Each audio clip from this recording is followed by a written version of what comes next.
Maqaa Abbaa, kan Ilmaa, kan Hafuura Qulqulluu, sadan Waaqa tokko ameen. Jaalatamtoota saba Waaqayyoo iddoo garaagaraa teessanii sagalee televezyiinii Qaalaa Wadii keessatti kan isiniif darbuu dhagaa warra jirtanii hundumaaf nagaaf araarri ayyaanni Waaqayyoo isiniif haa baay'atu. Isa nu gargaare Waaqayyoo ammas carraa nu laateera waan ta'eef hin galateeffannaa. Waaqayyoo keenyatti hin gammannaa. Waaqayyo immoo carraa godhee guyyaa kana nutti kenneera waan ta'eef guyyaa nutti kenname keessatti immoo sagalee Waaqayyoo keessa dubbisnee yaada Waaqayyoo wajjin hirmaannaa. Sagalee Waaqayyoo ergaa warra Qorontos barreessee Phaawulos tokkoffaa boqonnaa tokko lakkoofsa 21 kaaseen dubbisa. Biyyi lafaa ogummaa ofii isaatiin Waaqayyoon isa ogummaadhaan guutee beekuu dadhabnaan gowwummaa barsiisaa isa nuyi lallabnutti warra amanan fayyisuun Waaqayyootti tole. Yihuudoonni illee milikkitoota gaafatu. Giriikonni immoo ogummaa barbaadu. Nuyi garuu Kiristoos isa fannifamee hin lallabna. Kun immoo warra Yihuudootaatti guufuudha. Warra Yihuudootaa hin ta'initti immoo ogummaadha. Warra Waaqayyo waameef garuu Yihuudootaa fi taanaan Giriikotaafis taanaan Kiristoos humna Waaqayyooti. Ogummaa Waaqayyootiis hin kadhanna. Guddaaf amanamaa sodaatamaa kan taate Waaqayyo Abbaa keenyaa galanni hundumtuu siif haa ta'u. Waaqayyo nu gargaartee jaalala keetiin nu tiksitee har'aan nu geesseetta. Galanni hundumtuu siif haa ta'u. Elammoo yaa Waaqayyo sa'aatii kanatti si tajaajiluuf si fuuldura jirraa. Maqaa Gooftaa Yesuus Kiristoosiin humni kee isa hundumaa gararraa ta'e hafuurri kee isa hundumaa caaluu nu walakkaatti akka argamtu innaa dubbannus innaa dhageenyus ati ayyaana keetiin akka nu gargaartu maqaa Gooftaa Yesuus Kiristoosiin si kadhanna. Waaqayyo wanta asitti ta'u hundumtuu ulfina keef akka ta'u kallattiidhumaan eegumsi kee araarri kee ammas taanaan dachaa ta'e jireenya keenya akka argatu maqaa Gooftaa Yesuus Kiristoosiin si kadhanna. Eebbifami, ol qabami maqaa Gooftaa Yesuus Kiristoosiin ameen. Tole egaa kutaa amma dubbisee keessatti wangeelli waa'ee Yesuusiiti kan jedhutiin mata duree kanaan yaada Waaqayyoo wajjin hirmaannaa. Akkuma hundumti keenya beeknutti waldaan Qorontos kun lallaba Phaawulos keessatti akka bu'uureeffamtee sagalee Waaqayyoon dubbataa keessumattuu hojii ergamoota boqonnaa 18 keessatti Phaawulos magaala Qorontos keessatti wangeela lallabee wangeelli kun lallabamurra kan ka'e amantoonni magaala Qorontos keessa warra jirani wangeela kana simatanii dhiiga Gooftaatiin dhiqamanii akka qulqullaa'anii akka ijoollee Waaqayyoo ta'anii fi waldittiin kun akka hundeeffamte sagalee Waaqayyoon dubbataa jechuudha. Erga kun ta'e booddee jarreen kun waaqeffannaadhaan kadhannaadhaan erga cimanii booddee jidduu isaanii walakkaa isaaniitti immoo rakkoon garaagaraa akka uumame ergaan Qorontos isa duraa haala kanaan hin dubbataa jechuudha.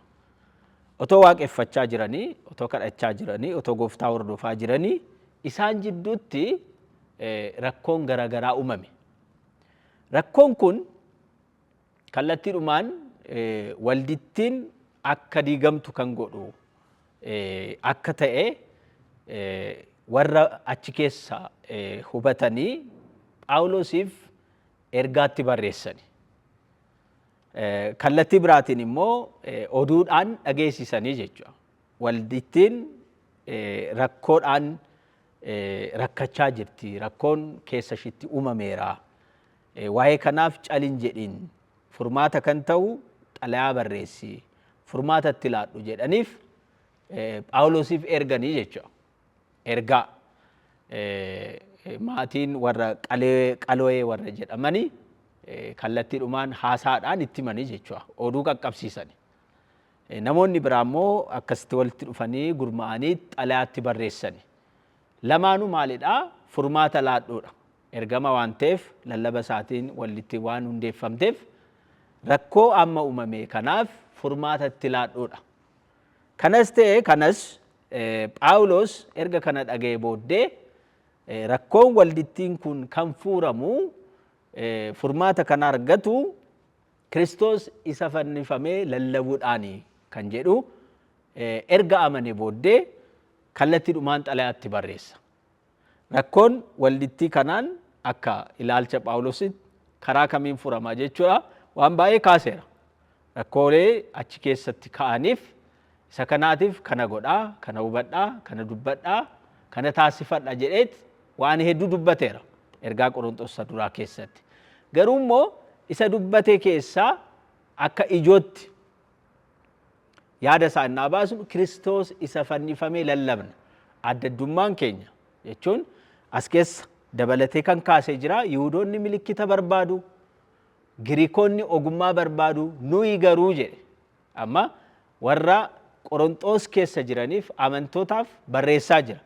Isaan jidduutti rakkoo uumameef garuu furmaanni kan eenyu akka ta'e dubbate Kiristoos isa lallabuudhaan Kiristoos isa fannifamee lallabuudhaan furmaanni gara walditti kana akka dhufu itti amaneera jechuudha. Waan itti amaneef ofiisaa as keessatti dabalate nuyi garuu Kiristoos isa fannifamee lallabnaa jedhe. Galanni Waaqayyoof haa ta'u. Phaawulos kana innaa dubbatu wangeelli xiyyeeffannaansaa yaada waliigalaansaa kakumoofaas ta'e kakwaaraas ta'e Kiristoos akka ta'e ilma Waaqayyoo Yesuus akka ta'e seeraan hubateeraa jechuudha. Waldittiin kana hubachuu dhiisuu isheerraa kan ka'e rakkoo garaagaraa keessatti seentee unkuramaa jirti. Akka fakkeenyaatti yoo kaasne waldittii kana keessatti rakkoon uumamee jiru tokkoffaa wal qoqqodiinsi jira. Ani kan Phexrosiiti, ani kan Keefaati, ani kan Kiristoos, ani kan Aaphiloos jedhanii wal qoqqoodu turani jarreen achi keessatti. Kan du'e kan isaaniif fannifame garuu eenyu ture? Kiristoos. Cubbuu garaagaraas of keessatti qabu jarreen kun. Kana innaa ilaalu garuu Phaawulos furmaata ta'uu kan danda'u waldittiin gara diigamuutti deemaa jirti. Rakkoon gurguddaan achi keessatti jira. Hormoonni ilaalaniit itti gufachaa jiru. Waldittiin maqaa Waaqayyootiin haa waamamtu malee keessa ishii kan jiru maqaa Waaqayyoo kana arrabsiisu cubbuu gurguddaa hammataniit achi jala ta'anii turan. Kanaaf egaa Phaawulos furmaata godhe kan dhiyeesse Kiristoos isa fannifamee lallabuudha furmaanni isaa jedheet itti amanee kana barreesseef. Kanarra kaaneet har'as bara keenya keessatti rakkoon gurguddaa jiraachuu danda'a. Akka waldaattis, akka biyyaattis, tarii namni dhuunfaattis rakkoon gurguddaa jiraachuu danda'a. Garuu immoo akka furmaatatti innaa ilaallu sagalee Waaqayyoo furmaata godhe kan dhiyeessu maalidha? Waldaafis yoo ta'e, amanaa tokkoofis yoo ta'e, Kiristoos isa fannifamee lallabuun bu'aa guddaadha jedheet furmaata kana nuu dhiyeessaa jechuudha har'as taanaan. Egaa wangeela innaa dubbisnu wangeelli kakuu moofaa fi kakuu haaraa walitti qabnee wangeela jenneet waamna. Wangeelli xiyyeeffannaan isaa maalidha isa jedhutti deemna jechuudha. Amma namoonni tokko tokko wangeela qabatanii waan hin taane keessa seenaniit wangeelli waa'ee ebeeluu haasaa, wangeelli waa'ee ebeeluu dubbata jedhaniit akka lallabanii nan beeka. Garuu immoo wangeela haala seeraatiin yoo caqasne wangeelli waa'ee eenyu dubbata isa jedhuuf wangeelli matuma isaa deebii kennaa jechuudha. Jalqaba kan laallu Roomee 1:3 keessatti akkas jedha. sagalee waaqayyoo. Phaawulos isa kanaatiif dhugaa ba'a. Tokko sadii keessatti lama kaaseen dubbisaa. Wangeelli kun isa waaqayyoo duraan dursee karaa raajotaa isaatti caaffata qulqullaa'aa keessatti abdachiiseedha. Isa dur abdachiifameedha jechaa jira jechuudha. Egaa deebiin naa laatu inni waa'ee ilma isaa isa akka foonitti sanyii Daawit keessa dhalatee dubbate. Phaawulos maal dhugaa ba'aa jechuudha as keessatti wangeelli xiyyeeffannaansaa wangeelli haasaansaa Kiristoos fannifameedha. Isa sanyii Daawit keessa ta'eedhaa fi isa du'aa ka'ee isaaf dubbata jechaa jira jechuudha. Akka ilaalcha Phaawulos wangeelli handhuurri isaa xiyyeeffannaansaa maalidha jechuudha? Kiristoos fannifame yookiin Kiristoos isa du'aa ka'e isa sanyii Daawit keessa jiru. Kanaasis ta'e wangeelli waa'ee Kiristoos haasaa isa jedhutti hin dubbataa jechuudha. Warra amantoota Roomaadhaaf jechuudha. Galanni Waaqayyoof haa ta'u. Waa'ee kanaatiif Phaawulos qofaa miti, Gooftaan matuma isaa caaffanni qulqullaa'aan waa'ee isaa akka dubbatu, waa'ee isaa akka haasa'u innis dhugaa ba'eera. Yohannis 5 lakkoofsa 39 keessatti akkas kan jedhu jira. Kiristoos yeroo Fariisota faana innaa haasa'u akkas jedhetti dubbate. Caaffata qulqullaa'oo keessaa jireenya bara baraa qabna jettanii waan yaaddaniif caaffatoota hin qorattu. Caaffatoonni sunis immoo anaaf dhugaa hin ba'u jedhe. Galanni Waaqayyoof haa ta'u. Gooftaan immoo maal haasa'aa jira? Jarreen kun yookiin marcuma teessoo Musee irra ta'aniit ummata sanaa, saba Israa'el sanaa waa'ee seera Musee, waa'ee seera Waaqayyoo guyyaa guyyaadhaan warra barsiisaa jiraniif beektotaaf itti dubbachaa jira Gooftaan. Isaan egaa beekamtii wayii qabu. Beekamtiin isaanii maalidha? Guyyaa guyyaadhaan hin qoratu. Caaffata qulqullaa'aan sakatta'u, hin dubbisu. Garummoo dubbisanii qoratanii erga xiinxalanii booddee dhugaa kana bira ga'uu hin dandeenye jechuudha. Yoo seeraan dubbistanii, yoo hafuura keessa taatanii dubbistanii, ana bira geessu turtanii, masii jiraataa jettanii na simattu turtanii. Maaliif? Isa amma qorachaa jirtanii, isa amma dubbisaa jirtanii. Macaafa isaa amma harka keessaniin qabattanii jirtanii keessatti waa'ee koo dhugaa ba'aa jechaa jira Gooftaan. Kanaafuu kakuu moofaas ta'e, kakuu haaraas ta'e waa'ee eenyu haasaa jechuudha? Waa'ee Gooftaa keenya Yesuus Kiristoos haasaa jechuudha. Lammaffaatti Gooftaan keenya Yesuus Kiristoos ragaa nuuf ba'aa jechuudha. Amma fakkeenyaaf wangeelli waa'ee Abrahaam, seenaa Abrahaam qabachuu danda'a. Seenaa Yisaaq qabachuu danda'a. Seenaa raajota qabachuu danda'a. Seenaa ergamoota qabachuu danda'a. Kana jechuun garuu xiyyeeffannaan wangeelaa seenaa Abrahaamidha jechuu miti. Kana adda adda baasuu qabna. Namni baay'ee kanaan itti rakkata. Caaffata qulqullaa'aa keessatti maqaa ergamootaa waan argateef, maqaa qulqullootaa waan argameef caaffanni kun xiyyeeffannaan isaa kana ergamootaati, dhimma ergamootaati, dhimma qulqullootaati jedhee akka kanatti hubata taanaan hubannaa sirrii miti kun. Maaliif? Akka dur dubbisne jalqaba irratti akka dubbisne Roomeen boqonnaa 1:3 keessatti wangeelli waa'ee Yesuus akka ta'e Phaawulos dhugaa ba'a. Lammaffaatti immoo dhufee Gooftaan keenya Yesuus Kiristoos warra Fariisotatti innaa dubbatu, warra guyyaa guyyaadhaan macaafa qoratanii innaa dubbatu maal ittiin jedheeni? Waa'ee koof dhugaa ba'u bar. Macaafonni isaan harkatti qabattanii guyyaa guyyaadhaan isaan dubbisaa jirtan waa'ee koof dhugaa ba'u.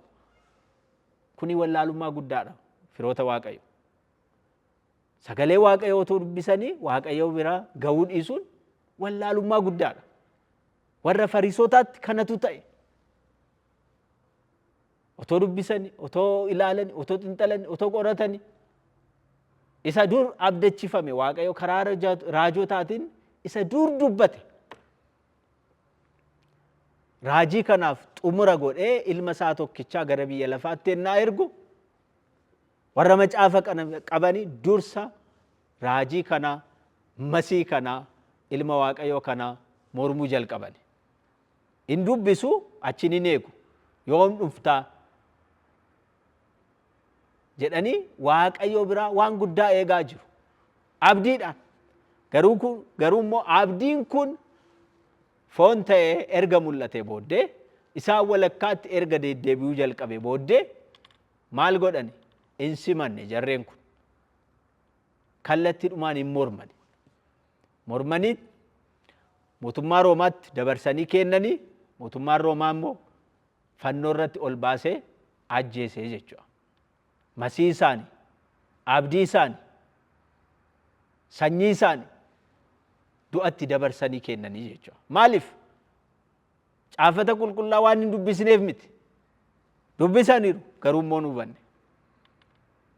Kanaaf har'as taanaan akka jarreen kana, akka fariisota kana warra macaafa baay'ee qoratanii guyyaa guyyaadhaan warra dubbisanii jiru. Kallattiidhumaan kolleejii garaa garaa keessa seenaniiti beekumsa warra qayyabatanii jiru. Baay'ee oliin hedduu keessumatu bara keenya keessatti. Garuu immoo namni dubbisee, namni qoratee, namni xinxalee erga fixe booddee dhugaa bira kana hin ga'u taanaan wallaalummaa guddaa, rakkoo guddaa keessa jireenya isaan seenaa jechuudha. Waaqayyo kana keessatti nu haa baasu, nu haa gargaaru. Amma bara keenya keessatti kan itti rakkachaa jirru kanadha. Beekumsi hin dhabamne, namni qoratu hin dhabamne. Qorontos keessatti bar Phaawulos nuyi garuu isa fannifame Kiristoos hin lallabna otoo hin jedhin dura beektota gurguddaa dhufanii marcumarra ta'aniit waa'ee ogummaa Waaqayyoo, waa'ee seenaa Waaqayyoo kaasanii akka dubbatan, akka ragaa fidani isaan affeeree ture. Ogeessi eessa jira? Beektonni eessa jiru? Haa dhufani mee? Ogummaa isaan qaban, beekumsa isaan qaban haa dhiyeessan. Achi naa sakattaamu jedheet affeerraa godhaaf. Jiru bara Phaawulos keessatti keessumattuu magaalli Qorontos kun falaasamaa gurguddaadhaan magaala beekamtuudha. Warra waldaa Qorontos keessatti warra jiraachaa turanii magaala Qorontos keessatti isa falaasamaadhaan isheen beekamtuu taate magaalittii kana keessatti wangeela simataniit gara amantaa kiristaanummaatti dhufan. Erga dhufanii booddee garuu falaasamaan isa gooftaa otoo simatiin dura isatti rakkachaa jiranii fidanii waldaa keessas gashanii jireenya isaanii rakkootti geessan. Kanaafuu ogummaan namni tokko qabu, beekumsi namni tokko qabu. Yesuus Kiristoos bira hin geessu taanaan ogummaan inni qabaatee, beekumsi inni qabaatee Waaqayyo biratti fudhataman qabu. Ogummaan inni guddaa Waaqayyo sodaachuudhaan jedha waan ta'eef jechuudha sagaleen Waaqayyo. Ogummaan inni guddaa Waaqayyo sodaachuun ogummaa guddaadha. Namni baay'ee ogummaa qaba. Bara keenya keessatti saayinsistoonni hedduun jiru. Kalaqa gara garaati in uumama. Bara keenya keessatti iddoo gara garaa waan nuti arginu waan nama ajaa'ibsiisuudha. Dinqii waan itti jedhamudha. Garuu immoo ogummaan kun, beekumsi kun Yesuus Kiristoos ittiin hin beeknu taanaan ogummaan keenya, beekumsi keenya Waaqayyo biratti fudhataman qabu. Waaqayyoon gooftaan keenya Yesuus Kiristoos yeroo biyya lafaa irratti deddeebi'u innaa barsiisu maal jedhe? Namni biyya lafaa kana hundumaa ofitti sassaabbatee yoo buufate garuu immoo lubbuu isaaf hin ta'u taanaan maal fayyadaafi jedha. Har'a sagalee Waaqayyoo kun nu gaafatta. Ela argitanii gooftaan keenya Yesuus Kiristoos waan inni jedhe seeraan na hubadhaa. Namni tokko jedhe biyya lafaa kana hundumaa ofitti sassaabbatee biyya lafaan kun bal'aadha. Waan gara garaa of keessatti qaba. Beekumsi biyya lafaa jira, qabeenyi biyya lafaa jira, waan baay'ee jira. Kana hundumaa sassaabbatee ofitti fudhatee kan isaa yoo ta'e hin ta'u malee yoo ta'edha fakkeenyadha. Kansaa yoo ta'e ofitti fudhate garuu immoo lubbuusaa du'a bara baraarraa oolchuu hin danda'u taanaan maal fayyadaafi jedha. Firoota Waaqayyoo seeraan na hubadhaa. Kallattii Waaqayyoo ilaaluu fi kallattii namni ilaalu tokko miti. Yaanni Waaqayyoo fi yaanni namaa garagara. Sagaleen Waaqayyoo maal jedhaa? Namni dubbisee, namni beekee Kiristoos bira hin ga'u taanaan beekumsi kun faayidaa hin qabu jechaa jira. Gara wangeelatti innaa dhufnu namni hundumtuu wangeela kana qabateet olii gadee deema. Bara keenya keessatti dhaabbileen garagaraa, amantoonni garagaraa wangeeluma isa amma dubbisee kana qabatanii jiru. Garuu immoo ammamtu Kiristoos masii jiraataa isa bira ga'e?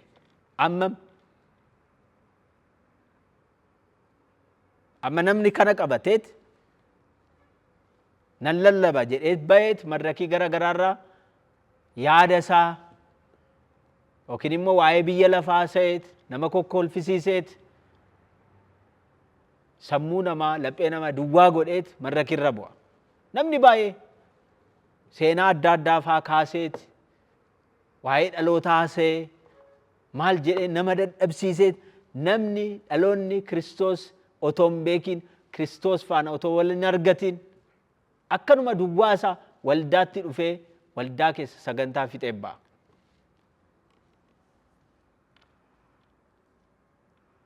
Elaa hubadhaa namni wangeela saaqqatee waan dubbiseef wangeela lallabaa jechuu hin dandeenyu.